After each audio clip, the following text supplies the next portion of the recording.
Equilibrium शुरू हो गया, न्यूमेरिकल स्टार्ट हो जाएंगे आज से। तो सबसे पहले लिखो लॉग मास एक्शन और बात कर दो बंद। सीरियस मैटर हो गया शुरू। Log mass action. अब जिन जिन के स्कूल के एग्जाम खत्म हो गए हैं, अब ये एग्जाम तो हो गए खत्म, अगले एग्जाम होंगे फेब या मार्च में। तो जो लगभग सारे स्कूल के टॉपर जो है ना वो है यहाँ पे, फिर भी एक आधे स्कूल के जो टॉपर नहीं है ना, तो ना उनके लिए मैं सिर्फ इतनी बात कहूंगा कि ना अगली बार आपकी पोजीशन हो सकता है थर्ड हो क्लास में, या फोर्थ हो या फिफ्थ हो। तो जो ये सेकंड और फर्स्ट है ना जो तुम्हारी क्लास में, जो यहाँ है नहीं या फिर और भी कहीं भी है, अगली बार इनको ना कुछ ऐसा हेल्दी कंपटीशन दो कि जिस दिन ये एग्जाम देने जाए ना, इनके सपनों में तुम्हारा चेहरा आए कि हाँ भाई वो भी है। ऐसा हेल्दी कंपटीशन। मेरा काम है तुम्हें ना, जिस चीज के लिए तुमने मेरे को एज ए कोच हायर किया है ना, मेरा काम है तुम्हें दूसरे स्कूल के बच्चों से मैच जितवाने, मेरे को कुछ भी करके। तो उसके लिए ना हमें स्किल चाहिए होगी, हमारे पास कुछ नॉलेज, इसलिए दो नोट्स है, एनसीईआरटी है, एनसीईआरटी में गलती है, फर्जी फंडामेंटल है, एबीसी है, टुगेदर विद है, तो बहुत से मटेरियल बहुत सारे हैं। और उसके अलावा भी एक फ्री माइंड गूगल है, ठीक है, और मैं तुम्हारी हेल्प करने के लिए हूँ। तो मुझे पोजीशन 6 क्लास में फर्स्ट सेकंड थर्ड। श्रेयांश तेरी कल क्या पोजीशन आई क्लास में? तेरी फर्स्ट कितना है? Very good. गणेंद्र गुप्ता है आज? गणेंद्र कहाँ पे है? गणेंद्र कौन सा स्कूल है तुम्हारा? कहाँ कौन सा? आर के मेमोरियल। ये अपनी क्लास में फर्स्ट है, 60 70। ये कर रही है सीरियस क्लैपिंग। सांची आपके कितना है? मार्जागर सेंट्रिक स्कूल 60 का पेपर था। मैं बताऊं सर? जल्दी बताओ। 41 वैसे अच्छे थे 41 गुड मार्क्स। और जिनके ना 40 45 50 के आसपास आ रहे हैं वेरी गुड, और जिनके से कम आ रहे हैं अगली बार कोशिश 60 में से आया 41 60 में से आए तो और भी बढ़िया। और तेरे कितना है?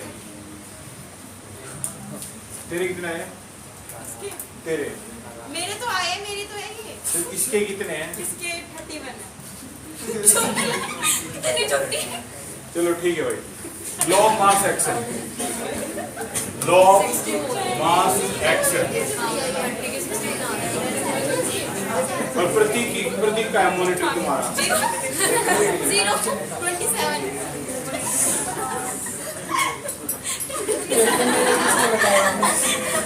बस ऐसे देख कैसे पेस्टी कर इसकी, इसको हर्ट हो रहा है, इसकी फीलिंग हर्ट। दिल से बुरा लगता है। तेरे कितने हैं? तेरे में मारने लगते हैं। सिर्फ पास हो गया?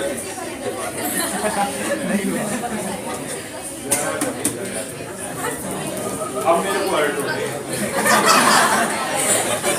सुनो, लो मास एक्शन अगली बार ट्राई करिए। क्या नाम है तेरा?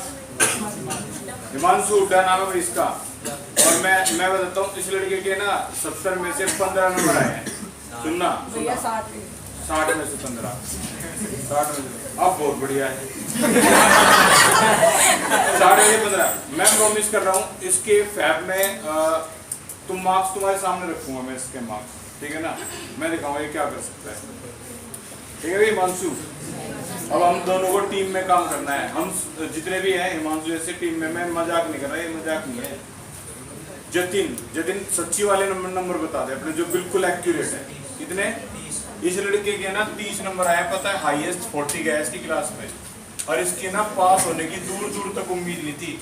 ये लड़का इसके बारे में और भी बता दूं मैं, एक और भी जतिन है, उसके तो क्लास में हाईएस्ट चले गए, 70 में से 50 ले गया, वो एमएल स्कूल का था, ठीक है ना? दोनों की पोजीशन ऐसी है जिनसे मैं इम्प्रेस हुआ। पोजीशन ऐसी है क्लास में इनकी, इससे ज्यादा है 9th क्लास में। किसके? 50 तो फालतू है किसके? है कोई 53 नंबर जतिन के, जतिन वाली क्लास में। हां सर एक दिन झूठों ने खा लिया भाई। जतिन कोशी के 50 आ जतिन कौशिक के 50 वही तो है भाई। सर इससे ज्यादा है हमारी क्लास में। एमएल है तुम्हारा, हाँ। सेक्शन कौन सा है सर ये और उसका कौन सा है? एफ है सर उसका। फिर वो अपनी क्लास में बोल रहा है। मेडिकल का अलग होता है। हाँ तो फिर वो अपनी क्लास की बोल रहा है। और जो जितने जितने झूठ बोल रहे हैं ना, मैं ना उनके लिए अंदर से हंस रहा हूँ। उन्हें ऐसा लग रहा है कि ना मेरे को कुछ पता नहीं। मैं तुम्हें बता दूं मेरे को बहुत कुछ पता है, ठीक है ना। बस ये है कि मैं ना उसको ना लेट इट गो कर रहा हूँ, समझिए मेरे को बहुत कुछ पता है, ठीक है। कभी तुम सोचते हो कि हाँ वाह हम निकल गए, लेट इट गो कर रहा हूँ बस। अगर मैं चाहता तो उनको ना 2 मिनट में क्लास के आगे खड़ा कर सकता था, लेकिन मैंने छोड़ दिए। इस बार छोड़ रहा हूँ बस एक बार। यार देखो सीधी सी बात है, जो डीएवी स्कूल के टीचर हैं, हेड जो क्या नाम है, कौन है डीएवी स्कूल के प्रिंसिपल वाइस प्रिंसिपल, वो लगातार हमारे मतलब मेरे से रहना से कांटेक्ट में रहते हैं। इतने 15 सालों में टीचर से या स्कूल से कांटेक्ट नहीं बने होंगे, पूरे कांटेक्ट होते हैं। हम अपने आप को एक्सप्रेस नहीं करते, हाँ हमने ये कर दिया वो कर दिया, ऐसा कुछ नहीं, लेकिन कांटेक्ट पूरे हैं। तो है ना, थोड़ा सा ट्रू रहो और थोड़ा सा ना आगे बढ़ो। अब तेरे कितना है भाई? हाँ स्कूल में कौन सा स्कूल है? होम शांति, ठीक है। सुमेर भाई तेरे हुए नहीं पेपर? 28 को है अब। चलो भाई अब टाइम खराब ना करते हुए यहाँ पे आते हैं, ठीक है। Law of mass action, 2 law बता रहा हूं आज मैं, समझना एक बार।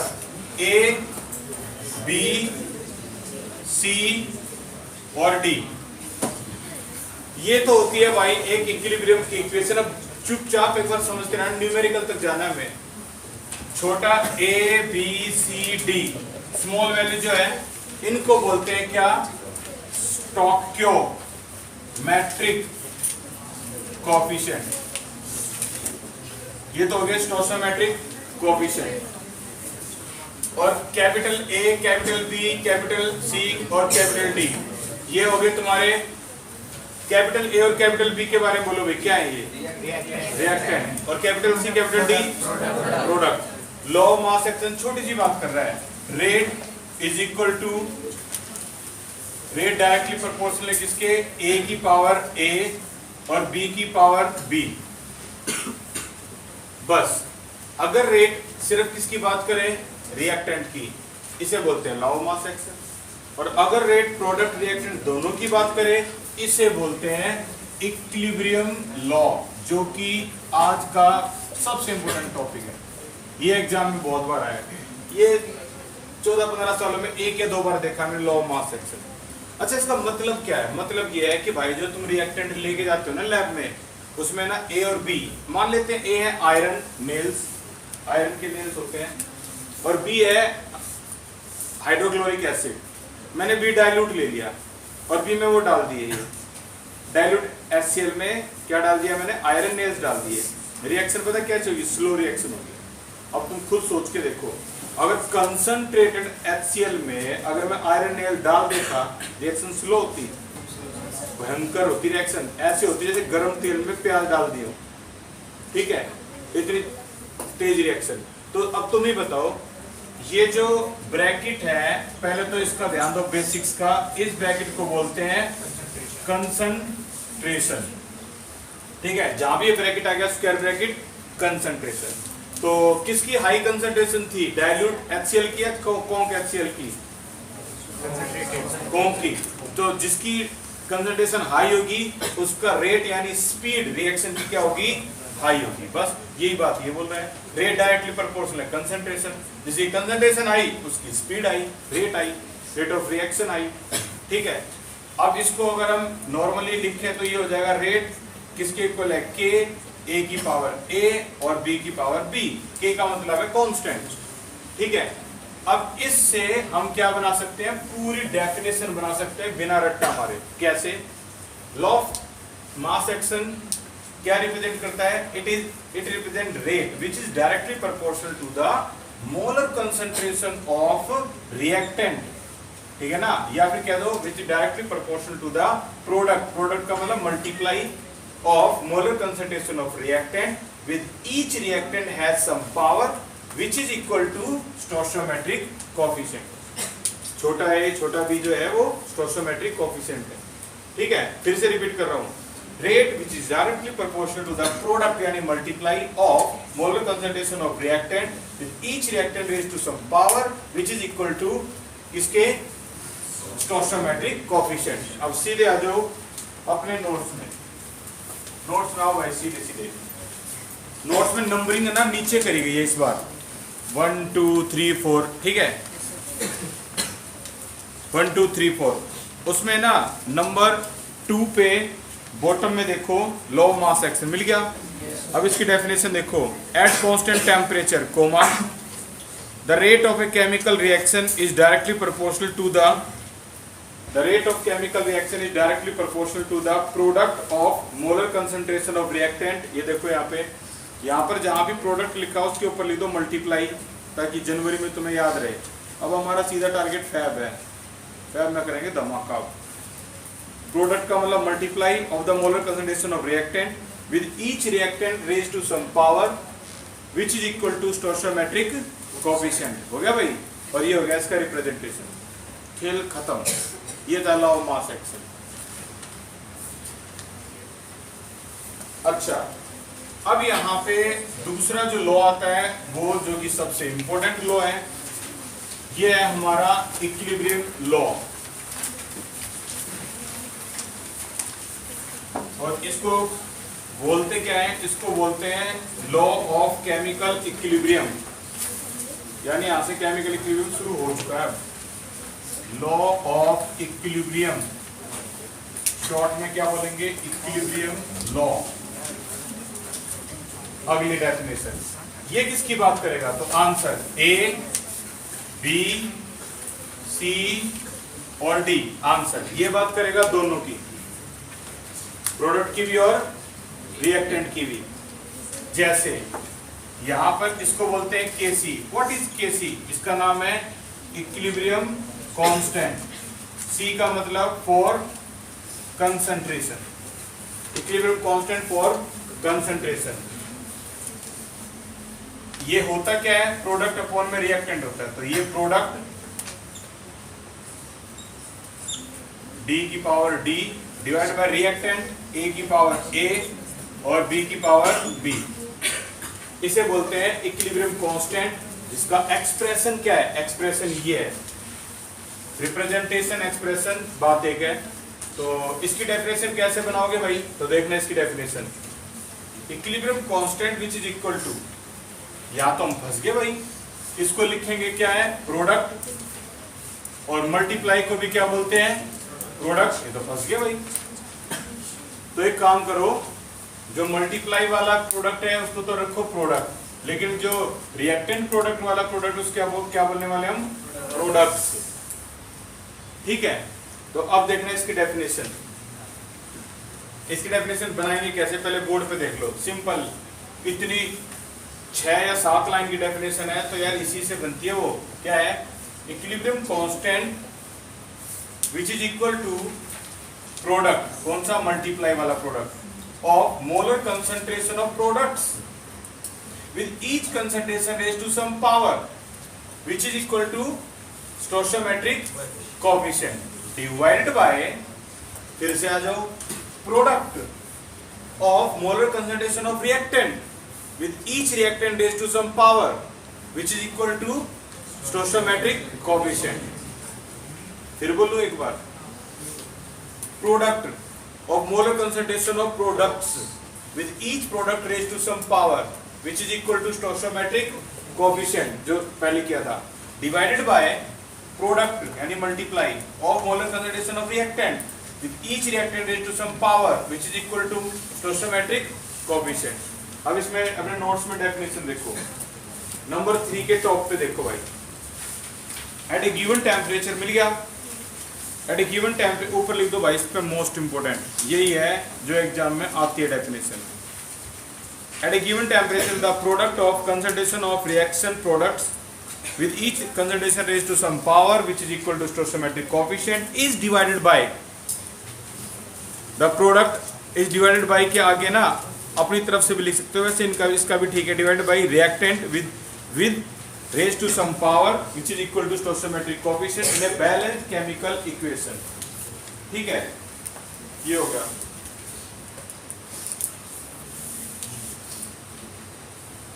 इस वाले एसी को चलाओ भाई, ज्यादा उम्र से।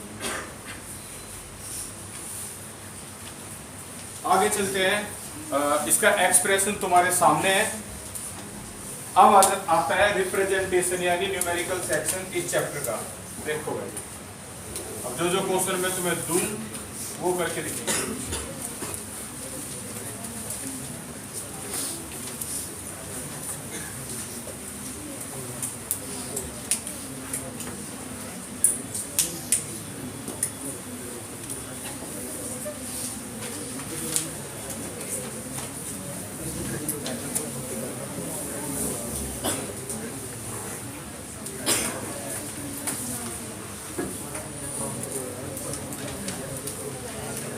लिखो रिप्रेजेंटेशन।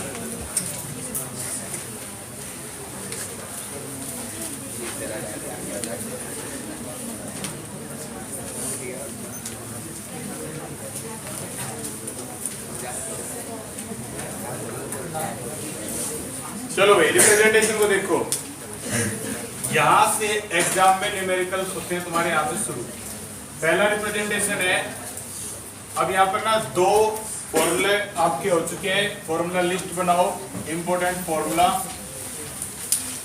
पहला तो हो गया m इक्वल टू के एच इंटू पी, याद है कल की क्लास में हुआ था। दूसरा हो गया के सी इक्वल टू सी की पावर सी डी की पावर डी अपॉन में ए की पावर ए और बी की पावर बी। तीसरा फॉर्मूला आज की क्लास में हो जाएगा K C dash is equal to 1 by K C. तीन दो लिस्ट में लिख दो।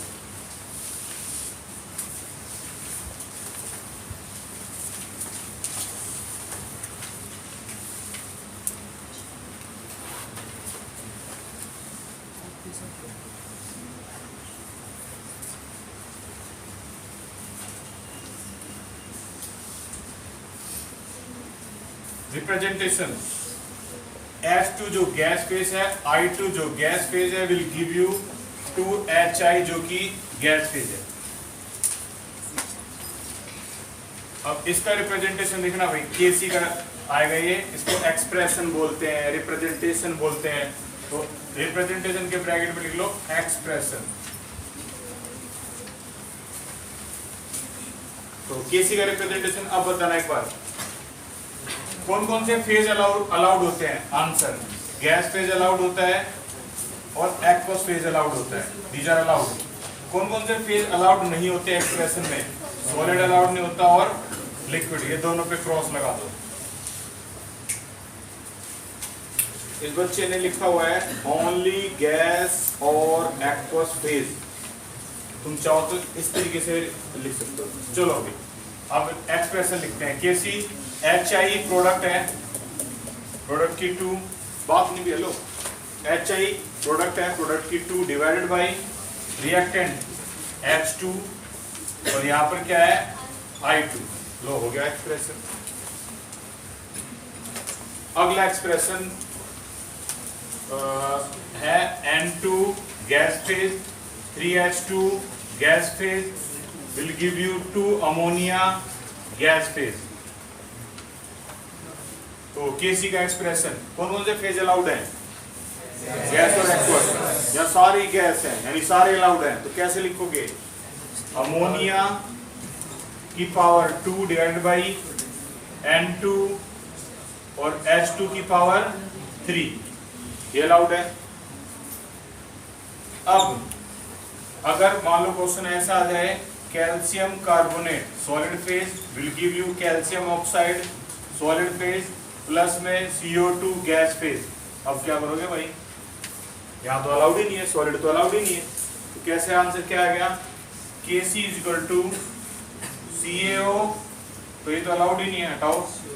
सिर्फ CO2 रह गया और अपॉन में क्या लिखूं बोलो? 1। This is answer. Only gas and aqueous phase are allowed. अब एग्जाम में क्वेश्चन कैसे आता है? तो देखो, कुछ क्वेश्चन इस बच्चे ने बहुत बढ़िया सीरीज में लगाए हैं, कुछ क्वेश्चन इस बच्चे ने। तो मैं इस साल कोशिश करूंगा इन दोनों का कोलैबोरेट करके और सारे लाइन में लगा दो जितने भी अच्छे अच्छे इस पे बेस्ड क्वेश्चन है। 7.4 निकाल लो अपना एनसीईआरटी। एनसीईआरटी 7.4 फर्स्ट पार्ट करके दिखाओ। एक्सरसाइज 7.4 फर्स्ट पार्ट करो और रजिस्टर लिखाओ और पढ़ लो एग्जाम में क्या लिखेंगे वो क्वेश्चन पूछने के लिए।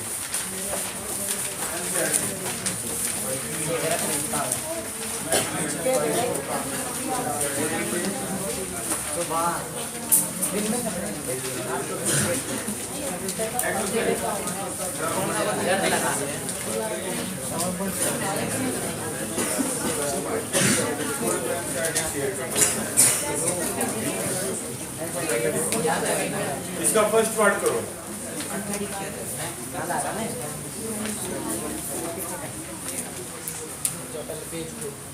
क्वेश्चन पढ़ भी लियो क्या लिखा है। क्वेश्चन लिखा है right the expression for the equilibrium constant Kc। ठीक है, हो जाओ शुरू। ये ठीक है, ये ठीक है।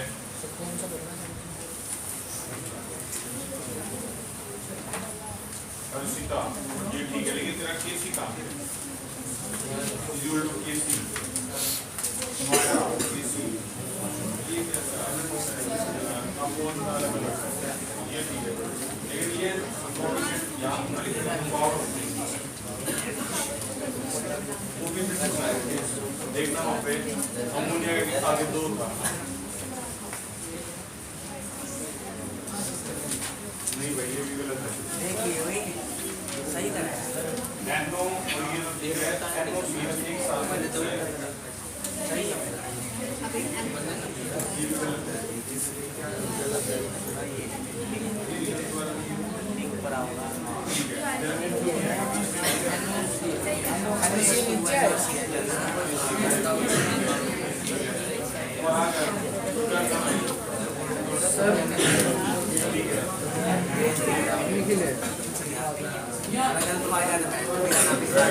है,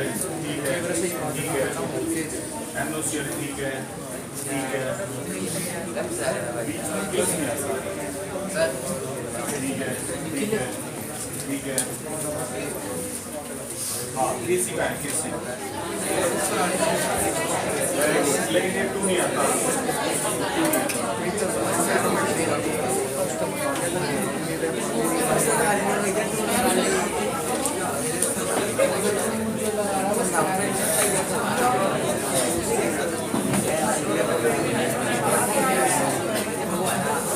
बोर्ड में देखो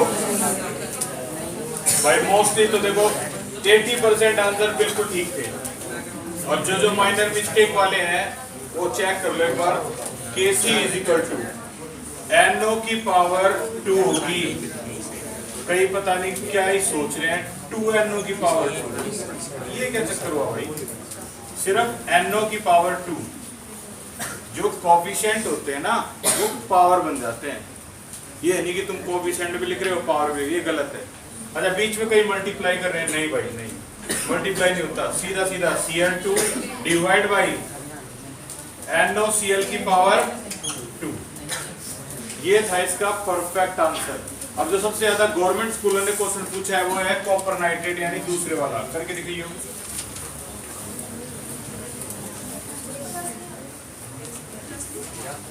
दिखाओ।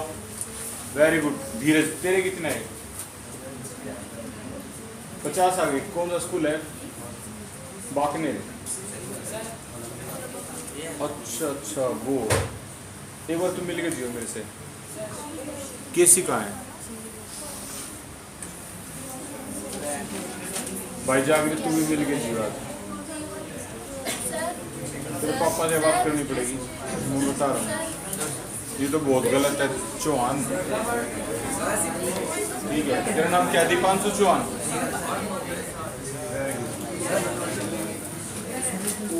सर ये ठीक है सर ठीक है सर ये ठीक है, ये ठीक है, ठीक है। केसी का है सचिन दिखा अब में ठीक है भाई तेरा सीरियस के लिए एक बार हाँ ठीक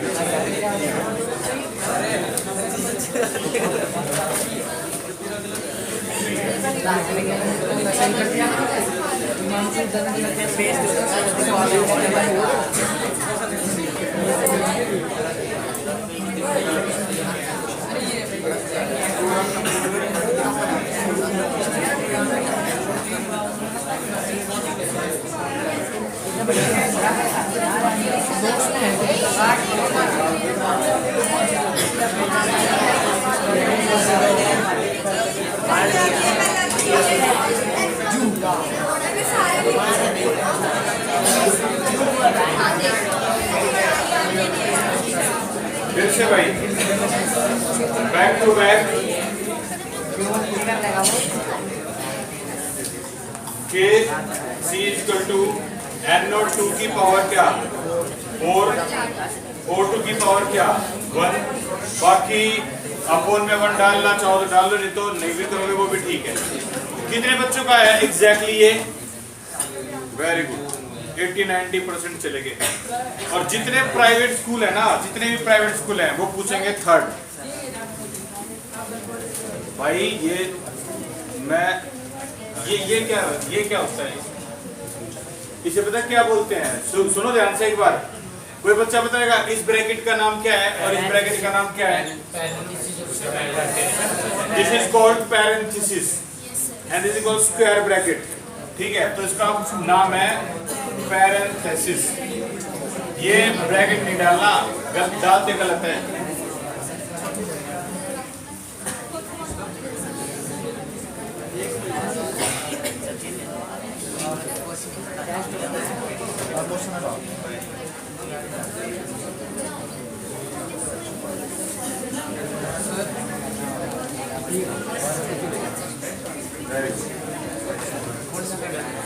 कर दिया भाई 7.4 का बिल्कुल ठीक है थर्ड पार्ट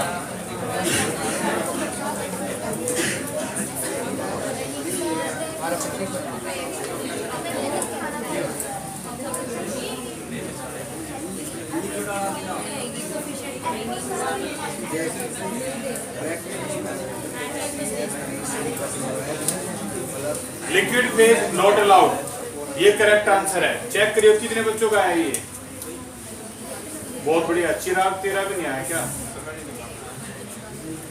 मैं बस हाथ नीचे कर लो भाई अपने ग्राफ को ऊपर ले जाओ तुम्हारा ना डिक्लाइन में जा रहा है सेंट जॉन स्कूल पता है सबसे आसान पेपर बनाता है गवर्नमेंट स्कूल से भी आसान अगर किसी का पेपर बनता है वो सेंट जॉन है तुम तो अपनी क्लास में तहलका मचा सकते हो प्रिंस तेरा कौन सा स्कूल है भाई सुनो फोर्थ अपने आप कर लोगे फिफ्थ को बताओ कर लोगे आंसर है नहीं भाई फेज ही दे रखे तो ना प्रति फंडामेंटल से phase I2 solid 5F2 aqueous will give you 2IF5 aqueous प्रति फंडामेंटल में से पता लगा ये एक्वस है तो बता दो आंसर क्या आ गया KC इक्वल टू बोलो डिवाइड बाई खत्म सॉलिड लेते ये आंसर है ठीक है।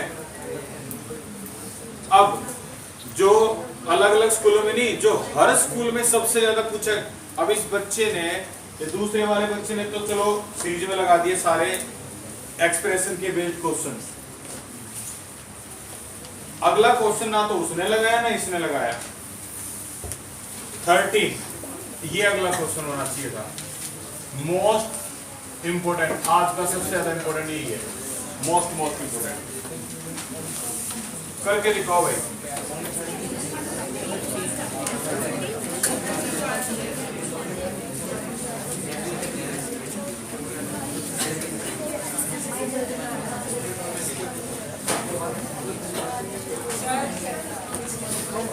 कर दिया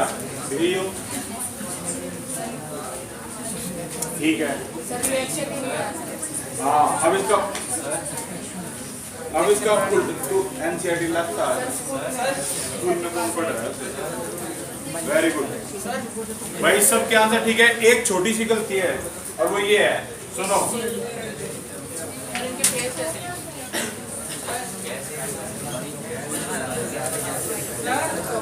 एक मिनट भाई,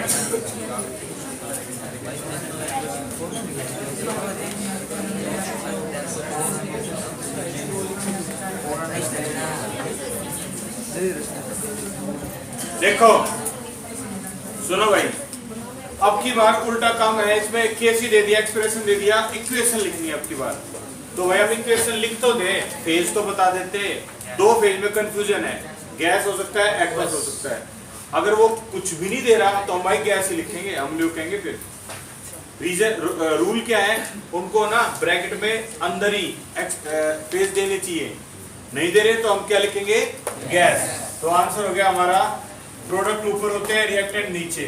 तो भाई प्रोडक्ट यहाँ और रिएक्टेंट यहाँ, क्या 4NO gas phase, 6H2O gas phase. कोई बच्चा कहता हो कि H2O तो यार लिक्विड होता है गैस फेज में, तो अंदर वाटर के वेपर भी तो होते हैं, ठीक है ना। तो और आगे चलो, 4NO गैस फेज प्लस में 6 क्या रह गया 4NH3 गैस फेज और 5O2 गैस फेज, खत्म। ये सबसे ज्यादा आने वाला क्वेश्चन है इन केस ऑफ एक्सप्रेशन में।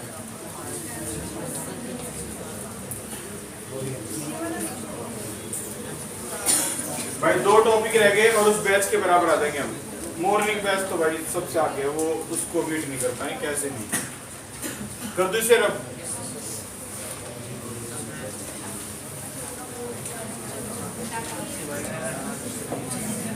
चलो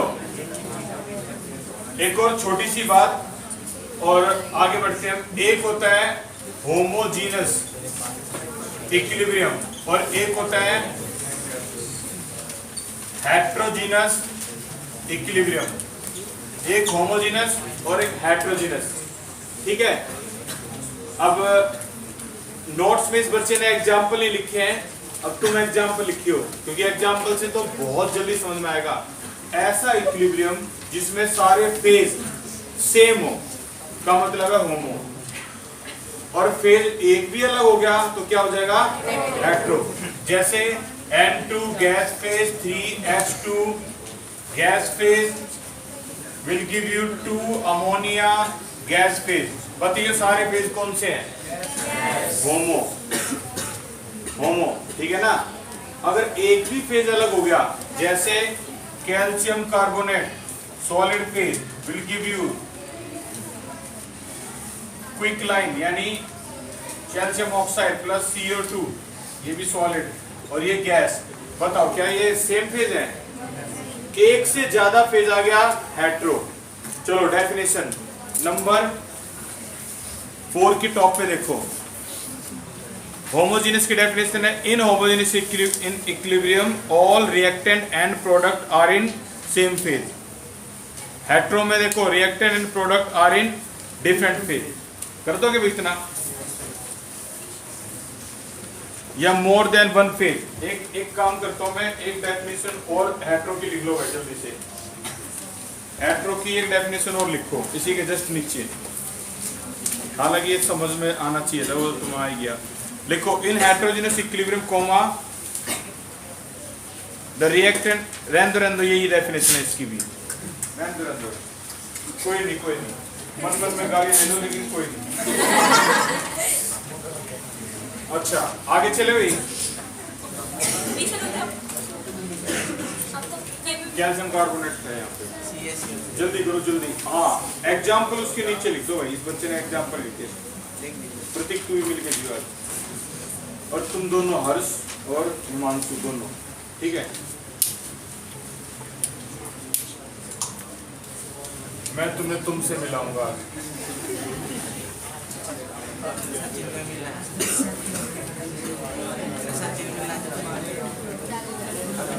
थोड़ी सी रख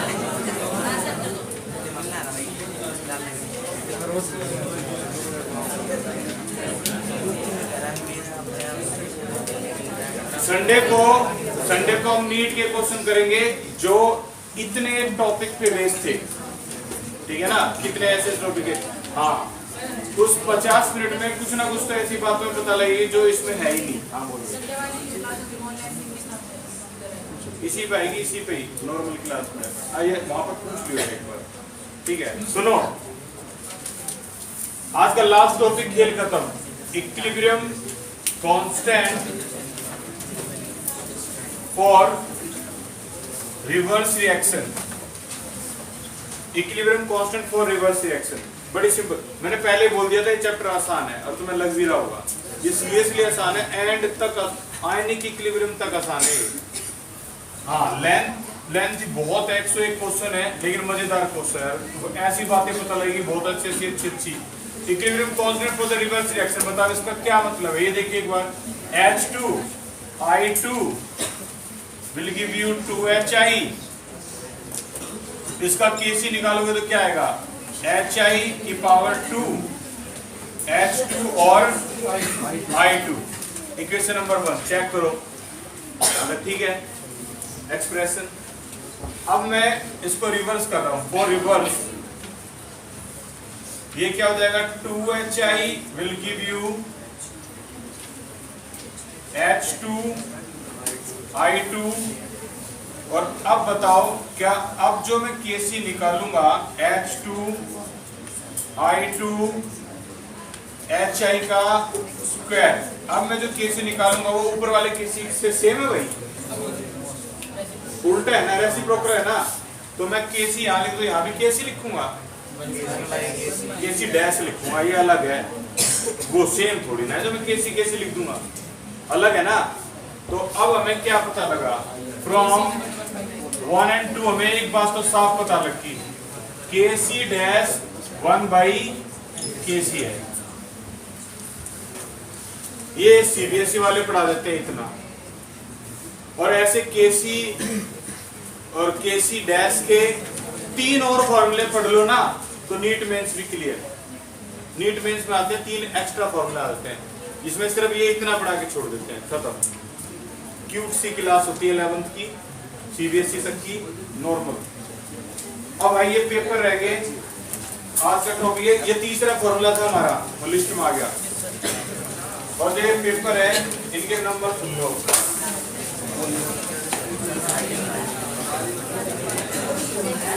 रैंक 1 भाई मेरे को याद भी हो गया,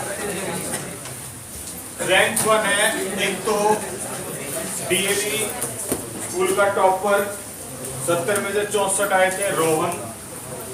और रैंक 2 है वाकनेर का टॉपर, गनिंदर।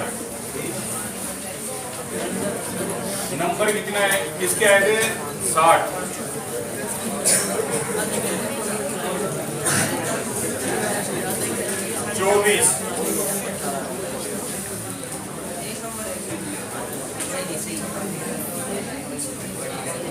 प्रिंस भाई देख रहे हैं, प्रिंस इस क्लास का रैंक 1 बच्चा था, अब रैंक 2 का आ रहा है।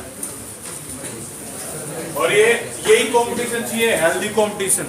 आपस में हेल्दी कंपटीशन कर लो, क्योंकि तुम्हारे में ना दिल्ली में 15 लाख बच्चे हैं, 15 लाख, और नॉर्थ कैंपस है, तुम्हें मिलेगा, मैं बता रहा हूँ, भर जाएंगे ना लेके जाके वहां पे, उनके नंबर नहीं आएंगे। थर्ड अनुष्का और पलक,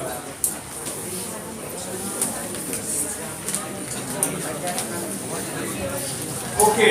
ये जल्दी से एक बार number 22 Rohan Gautam, very good. Lavanya, ठीक है। प्रिंस,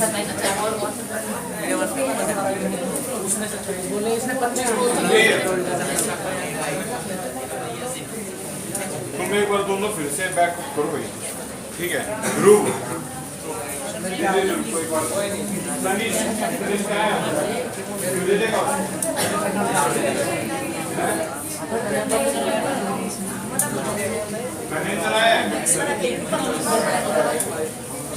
आर्या, आर्या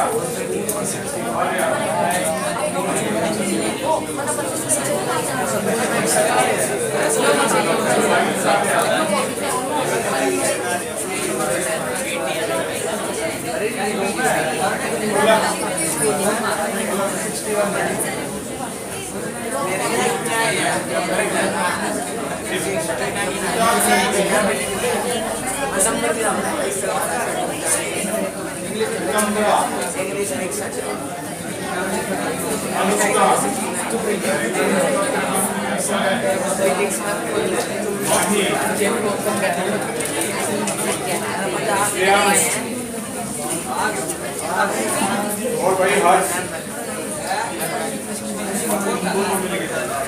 तेरा पेपर चेक हो गया अच्छा